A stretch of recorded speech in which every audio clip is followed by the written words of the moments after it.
J'espère que ma méditation sera plutôt brève pour laisser du temps à la prière, pour arroser les labours et semailles spirituelles faites dans les camps. Et le thème qui est venu sur mon cœur est précisément celui des labours, semailles et moissons. J'ajouterai qu'à titre personnel, Madeleine et moi, on comprend l'importance des camps, enfin on l'a vécu. On a vécu plusieurs camps écolos en France, en Suisse, en Belgique, que ce soit dans le cadre appelé grains de semailles en Suisse, semailles en France, ou alors ceux de la Ligue. C'est surtout des camps d'alpinistes qu'on a fait avec la Ligue, peu importe. Mais on n'a fait aucun camp dans le cadre action biblique. Il faut confesser ses péchés, ce qui pourrait être assez grave. Alors vous pouvez m'attraper à la sortie, mais pas avant.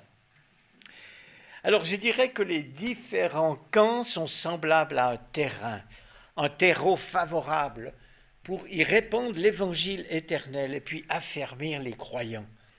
Et la Bible abonde en exemples de labours, de semailles et moissons.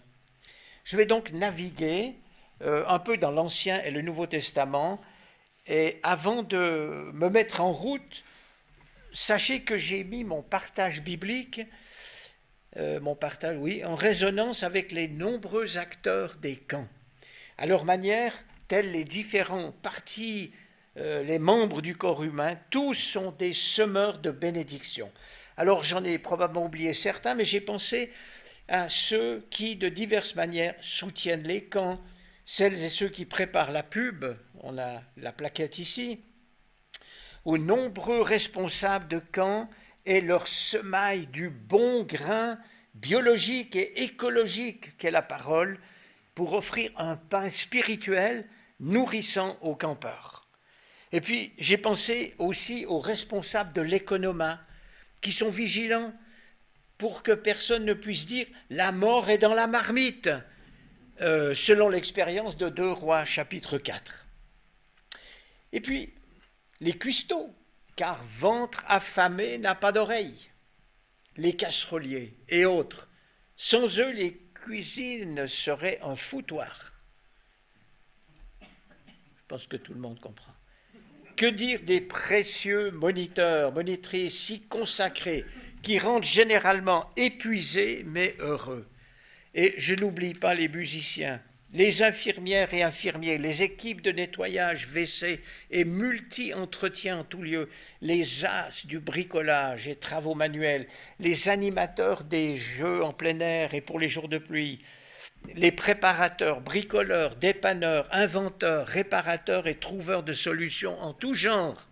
Il en faut dans les camps. Et puis les églises, équipes de prière, et qui encore.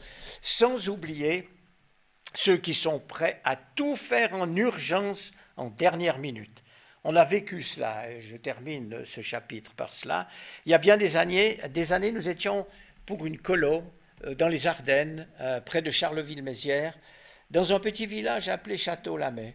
Et les responsables de la colo avaient loué un site pour les 3 semaines de la colo. Pas une semaine, 3 semaines. Un jour ou deux à l'avance, notre équipe arrive pour vérification et mise en place de l'économat et le reste. Et c'est la découverte très brutale que les occupants précédents n'ont rien nettoyé, mais rien de chez rien. Et on se demande si ça avait été même nettoyé avant leur propre camp. Alors on a conclu que les propriétaires n'ont pas procédé à l'état des lieux, mais on avait autre chose à faire. Alors mobilisation générale de toute notre équipe. Il faut nettoyer les mains courantes, les escaliers, les sols, les chambres, les WC, la cuisine, les fourneaux, qui n'est pas le plus facile, les locaux de l'intendance, les frigos, congélateurs, les différentes salles, et j'en passe. Ça vous met en forme une équipe pour accueillir pendant 3 semaines une trentaine d'enfants. Et on est tous revenus vivants, mais crevés pour parler français. Mais le Seigneur a usé de grâce envers nous et de grande miséricorde. Alors on va passer maintenant sur un premier texte sur les semailles, Ecclésiaste chapitre 11, dont je cite les versets 1 à 6. « Jette ton pain à la surface de l'eau, car avec le temps tu le retrouveras. Donne-en une part à 7 et même à 8 personnes, car tu ne sais pas quel malheur peut arriver sur la terre. Quand les nuages sont gorgés d'eau, ils se déversent sur la terre. Si un arbre tombe, que ce soit au sud ou au nord, il reste là où il est tombé. Celui qui observe le vent ne sèmera pas, et celui qui regarde les nuages ne moissonnera pas. Tu ne sais pas quel parcours le vent suit, ni comment se forment les os dans le ventre de la femme enceinte. De même, tu ne connais pas l'œuvre de Dieu, l'auteur de tout ce qui existe. Sème tes graines dès le matin, et le soir ne laisse pas ta main en repos, car tu ne sais pas ce qui réussira. Est-ce que ce sera ceci ou cela? Est-ce que l'un et l'autre seront également bons? Fin de citation. Nous savons que la journée de tous les responsables ne se termine pas avec le dernier chant ou un éventuel amen. Les partages, les prières, combats spirituels du soir arrosent les semailles du jour. Et il y a quelquefois des veilles bien longues qui n'ont rien à voir avec la longue veille du 31 décembre. Je continue de parcourir les jardins de la parole de Dieu. J'ai imaginé qu'une dernière soirée de camp pourrait ressembler à la fin du psaume 65 où David offre une vision idyllique de la nature. Alors avec une imagination sanctifiée, on peut l'appliquer au sommeil spirituel et aux prières. Je cite de ce psaume 65 les versets 10 à 14. Il adresse à Dieu. Tu prends soin de la terre et tu lui donnes l'abondance. Tu la combles de richesses. Le ruisseau de Dieu est plein d'eau. Tu prépares le blé quand tu la fertilises ainsi. Tu arroses ses sillons, tu aplanis ses mottes. Tu la détrempes par des pluies. Tu bénis ses pousses. Tu couronnes l'année de tes biens et ton passage apporte l'abondance. Les plantes du désert sont arrosées et les collines sont entourées d'allégresse. Les pâturages se couvrent de brebis et les vallées se revêtent de blé, les cris de joie et les chants retentissent. Quant à lui, le psaume 126, les versets 5 et 6 évoquent aussi des semailles accompagnés de larmes. Et plus tard, c'est le bonheur d'une belle moisson, d'où le semeur revient plein de joie, chargé de gerbes. Et puis, il y a une promesse souveraine pour les organisateurs des camps, pour ceux qui sèment la parole. Ésaïe 55, je lis les versets 8 à 11. Autant les cieux sont hauts au-dessus de la terre, autant mes voix sont élevées au-dessus de vos voix, et autant mes pensées surpassent vos pensées. Car la pluie et la neige qui descendent des cieux n'y retournent pas sans avoir arrosé et fécondé la terre, sans l'avoir fait verdir, sans fournir au semeur le grain qu'il doit semer, et sans donner du pain à tous ceux qui le mangent. Il en sera de même de ma parole prononcée de ma bouche. Elle ne reviendra jamais vers moi à vide, sans avoir accompli ce que j'ai décidé et sans exécuter jusqu'au bout la mission que je lui ai confiée. C'est un texte merveilleux, plein de promesses et qui se termine dans l'éternité. Rien ne se perd avec Dieu. Et Paul dit à la fin de son chapitre 15 sur la résurrection, il écrit cela aux Corinthiens, « La peine que vous vous donnez au service du Seigneur n'est jamais perdue si vous œuvrez en communion avec lui. » C'est une belle promesse pour ceux qui s'engagent. Et puis je pense à une dernière situation, ou avant-dernière, celle du prophète Jérémie. Et les paroles que Jérémie transmet de la part de Dieu se sont concurrencées. Plus que cela, elles sont contestées par plusieurs faux prophètes. Alors l'Éternel fait une puissante proclamation par la voix de son serviteur. Je cite, « Est-ce que ma parole n'est pas pareille au feu, déclare l'Éternel? N'est-elle pas comme un marteau qui fracasse le roc ?»